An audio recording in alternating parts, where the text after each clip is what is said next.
ایک ہارے ہوئے شخص کو فیور کرنے کے لیے جو آج قوم کا مجرم ہے، قوم کی جو آج جو تکلیفیں ہیں، جو مصیبتیں ہم پر آئی ہوئی ہیں بطور ملک اور بطور کام، وہ اس کا ذمہ دار ہے. آپ دیکھیں اس کو لانے کے لیے آئین کو ری رائٹ کر رہے ہیں. میں تو مطلب عقل نہیں مانتی ان فیصلوں کو، عقل نہیں مانتی ان چیزوں کو، کہ یہ تو ان سے تحریک انصاف نے مانگا بھی نہیں وہ جو ان کو مل گیا ہے، ٹرے میں رکھ کے پیش کیا ان کو، اور ان کو کہا ہے کہ 15 دن کے اندر اندر تحریک انصاف جوائن کرو. وہ تحریک انصاف جو بطور جماعت پارلیمنٹ میں ایگزسٹ ہی نہیں کرتی، وہ اللہ تعالیٰ کو حاضر ناظر جان کر ایک ایفیڈیوٹ جمع کرا چکے ہوئے ہیں. ان کو کہا گیا کہ نہیں وہ ایفیڈیوٹ ٹھیک نہیں ہے، تحریک انصاف کو جوائن کرو.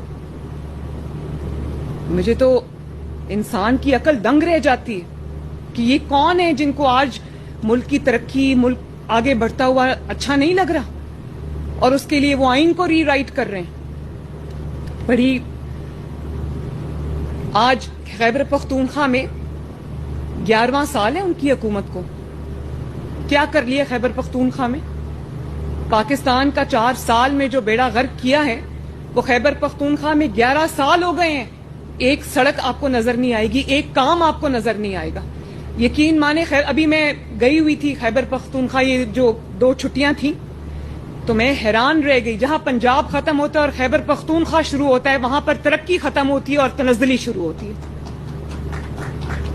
تکلیف ہوتی ہے دیکھ کے. خیبر پختونخوا میرا صوبہ ہے، میرا ملک ہے، اس کے عوام بھی، پاکستان کے عوام ہے، ترقی ان کا بھی حق ہے، اچھی زندگی ان کا بھی حق ہے.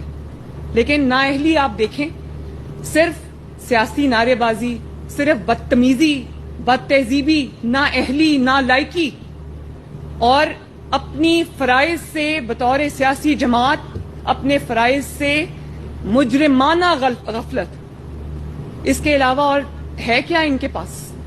اور اگر ایک حکومت آ گئی ہے جو ملک کو بحران سے نکال رہی ہے، اکانومی کو سٹیبلائز کر رہی ہے، عوام کی تکالیف دور کرنے کے لیے دن رات محنت کر رہی ہے، تو میں سپریم کورٹ کے ججز سے یہ عرض کرنا چاہتی ہوں کہ چلنے دو اس ملک کو. جس شخص کو آپ واپس لانا چاہتے ہو وہ شخص اس قوم کا مجرم ہے. آپ کے لیے ہم اتنا آسان نہیں ہونے دیں گے. انشاءاللہ تعالی یہ حکومت 5 سال پورے کرے گی، اور اگر اس نے کسی نے اس کو ڈی سٹیبلائز کرنے کی کوشش کی، کسی نے رخنا ڈالنے کی کوشش کی، کسی نے پولیٹیکل انسٹیبلٹی لانے کی کوشش کی، تو اس کے ساتھ آئینی ہاتھوں سے نپٹا جائے گا.